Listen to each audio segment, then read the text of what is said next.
You're welcome back. You're still watching VOP this morning, and now to another rather sad story. Ibrahim Ahmad, the secretary of the Zamfara chapter of the Nigerian Union of Journalists (NUJ), announced the development in a statement on Wednesday. Now we're talking about the development of the death um, of um, the journalists in Zamfara who went missing for 3 days. He has been found dead in a Soakaway behind his house, and this is indeed sad. Now, Ahmad said school pupils who passed by raised an alarm over an unpleasant odor, which led to the digging of the Soakaway where his body was found. Now, the union extends its heartfelt condolence to the family and the entire Zamfara state. Now, the NUJ secretary also appealed to security agencies to thoroughly investigate the matter and bring the perpetrators of the disaster, of this act to justice. Now, still with me right here in the studio is Dr. Olawale Olatubi, and virtually we still have Victor Atawe. Thank you for joining us, and thank you for still being here. Okay, so this is yet another tragic story. What do you make of this one? You know, it's just a pity that we're having for the past weeks now, we have a lot of tragic stories, death.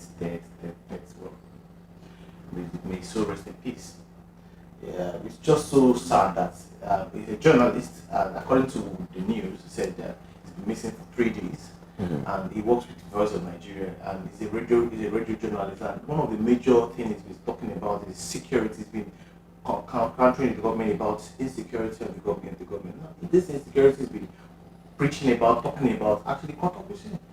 Because if we have gotten a good, because they said he was actually kidnapped, so we don't really know the details of the story. But after 3 days, they found him dead. Soakaway is so bad and so pathetic. That how did this thing happen? How do we even get here? Whereby human life is not now even important to us again. We kill ourselves as if we are killing chicken or killing goat. It's so bad. So I'm very sure probably some people maybe he has said some things he shouldn't have said on radio. Probably he's trying to investigate something. You know, journalists are actually very people look for journalists because they are actually one or raving one story or one on the other. Probably was just killed to be silenced. I think the government should try as much as possible to investigate more of this case because it's a pathetic story. All right. Well, as it is, investigation is still ongoing, and he was a stringer for Voice of Nigeria, Hamisu. There are also insinuations that his brothers probably killed him and dumped the body. Anyway, all of that is still under investigation. But Victor, let me come to you now. A stringer for Voice of Nigeria died in the way and manner in which he was died and dropped in a Soakaway. What do you make of this, really? It's really sad, that today Nigeria. The topic we're treating this morning. To be honest with you, they're really not coming to me as a shock. Trust me, this is happening because it had to make it to the media. A lot of journalists, I told a friend, I said our job is one of the most hardest to do because we say the truth as they are, but we have no security, no assurance to life. Tomorrow is not promised unto you because you just say one thing on air, and someone somewhere who has the means and power will just feel offended and will just send, his thugs or whatever his assassin after you, and before you know, voila, you're missing. And upon maybe at one point report to the police said, well, they'll find you. Trust me, we have tons and tons of investigation with the police that nothing is done, and all you just do, the highest and the least thing you do is just write statement and it ends there. And perhaps if it makes it to the media and the police will say, oh, we will be investigating and one thing has happened, perhaps maybe the IP might not even know where they kept the file, and it's really sad, to be honest, and the family, only God knows, they might just be waiting for one call, maybe one strange call from nowhere to see if they would, ask for a ransom, and just to know that, it's gone. It's sad, and this goes to show that the lives, the primary the primary core of government is to protect lives and property. property. But in Nigeria, that is not the case. You know, Unfortunately. our job. I mean, as a journalist, which I am, I sometimes when I say some things on air, I mean, I get a lot of calls like, "Hey, guy, you just need to be careful." You know, we live in a country where anything can happen, and the Almighty controls it, and nothing would happen. And trust me, nothing will happen. A lot of people get missing. Journalists get missing. Even those that are in the media, that the medias are not. Well, I mean, the stations are not well known, and they get missing, and nothing happening. Maybe they'll just, I mean, perhaps maybe just declare him wanted. I mean, missing, and before you know it, and the thing will just be swept, and life goes on. You know, we are like I used to say, we're much, you know, I mean, we're many as a people, and we have this, you know, because God has given us population, so we are looking for a way to decrease, so anybody can go missing, and when it's found, so be it. I don't, But you know, just I don't a think that's lighter it. note, though. No, just a Okay. lighter note, though. But trust Okay. me, the security are doing their best. But this has always been the case. They come out to Okay. say we're investigating, but what comes out of the investigation? That's the Nothing. question. And I That's think, and I think that the media need to do more, not just bringing I mean, a news where as soon as it breaks and it ends there, we need to follow it to the letter end and try to find out what happened afterwards. Is this justice being meted? I mean, what's the level of investigation being carried out? Who perpetrated this? I mean, who has been? I mean, who has been arrested? You know, we should just let it, like, when we just come on air and we talk about it and we'll just leave it for the police. Trust me, the police will do nothing. Nothing. One man will just come and tell them die the case, and it ends there. all This right. is Nigeria.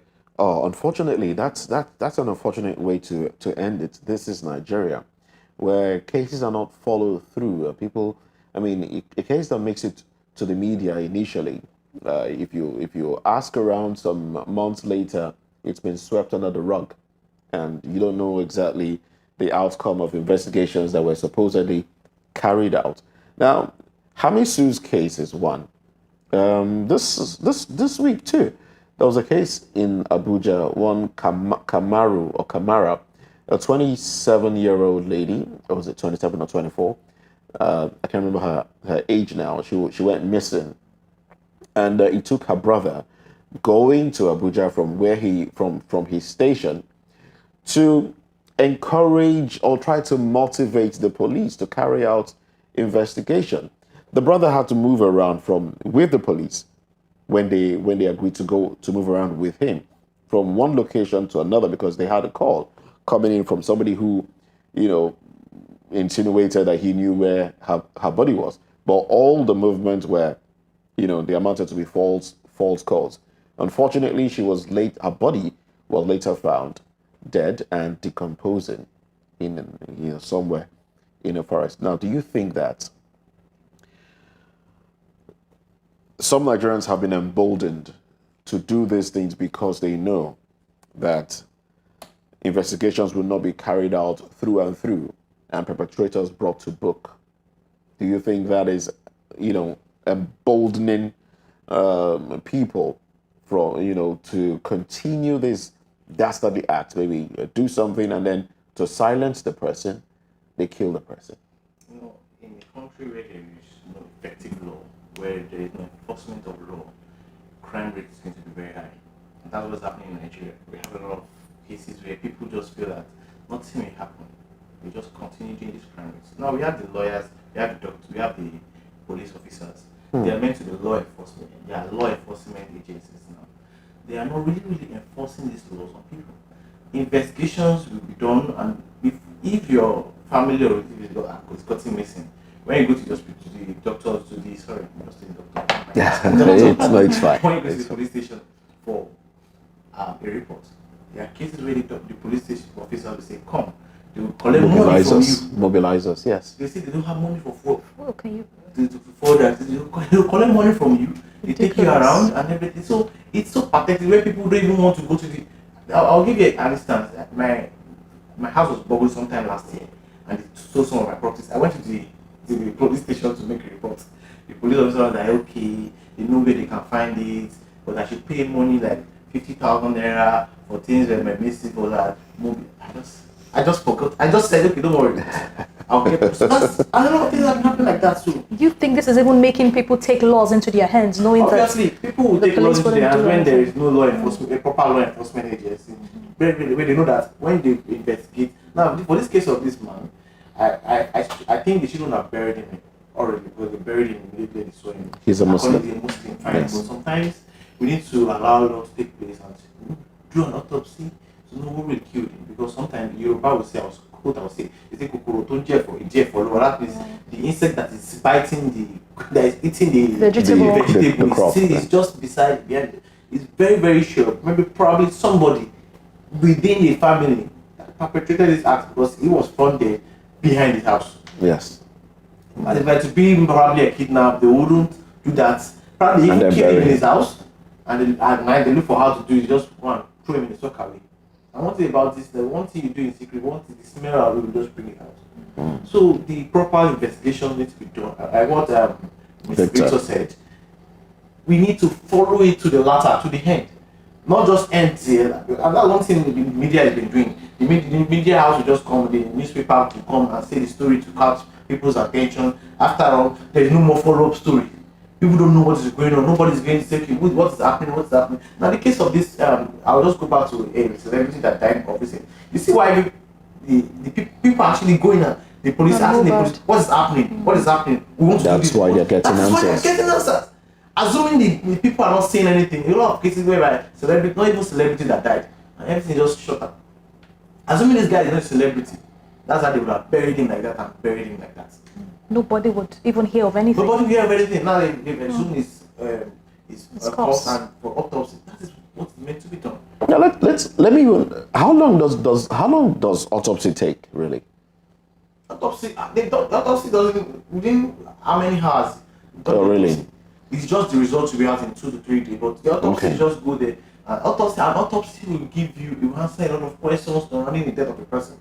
Okay. The autopsy will tell you. But the process is it doesn't take How It a doesn't long take time. It doesn't take a long time. and how expensive is it? Well, I Because, really don't know how expensive it is. Most of the time, in criminal cases like this, sometimes it's at the cost of the government. But now for people that want to know, it's not that expensive like that. But people really want to know what killed them. They go and pay for autopsy and they get to know what really happened.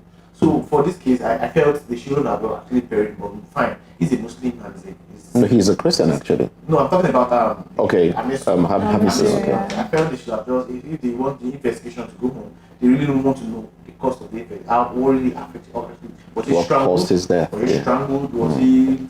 So, but I don't know. It's just so pathetic that Nigeria happened to this guy, this man. indeed, Nigeria Nigeria happened happened to him. A very sad one. Unfortunately.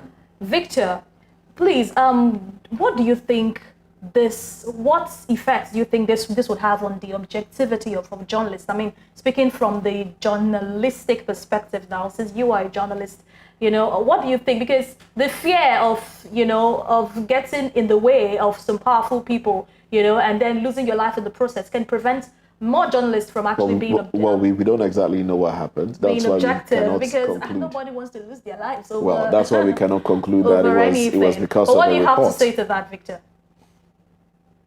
I agree to what he said that we can't conclude, but we all, we can. So what I say now, we can guess to what we think might have happened, and it could not. It could have been maybe anything could lead to the cause of his kidnap, and of course resulted to his death.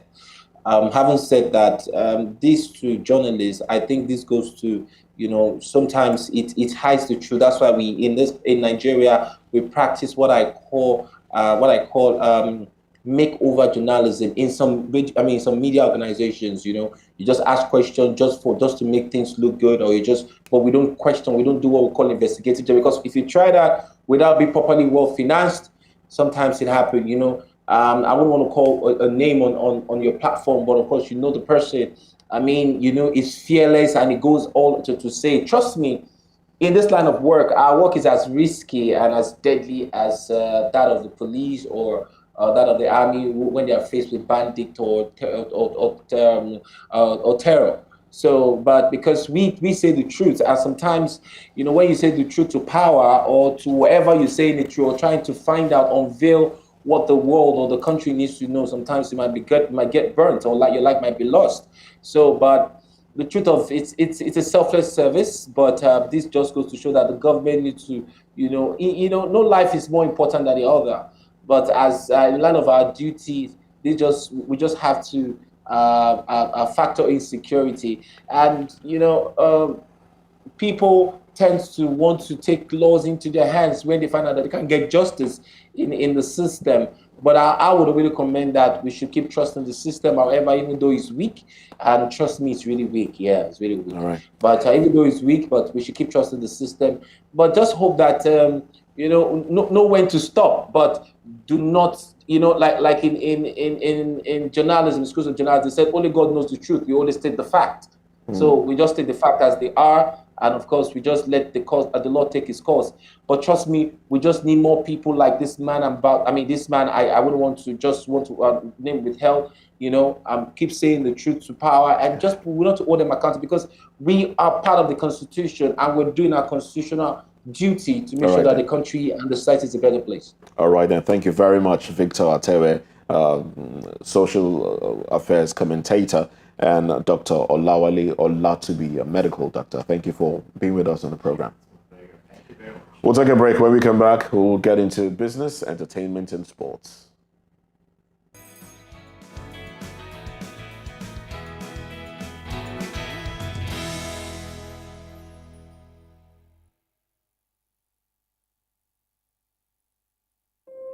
When your morning starts, make sure to look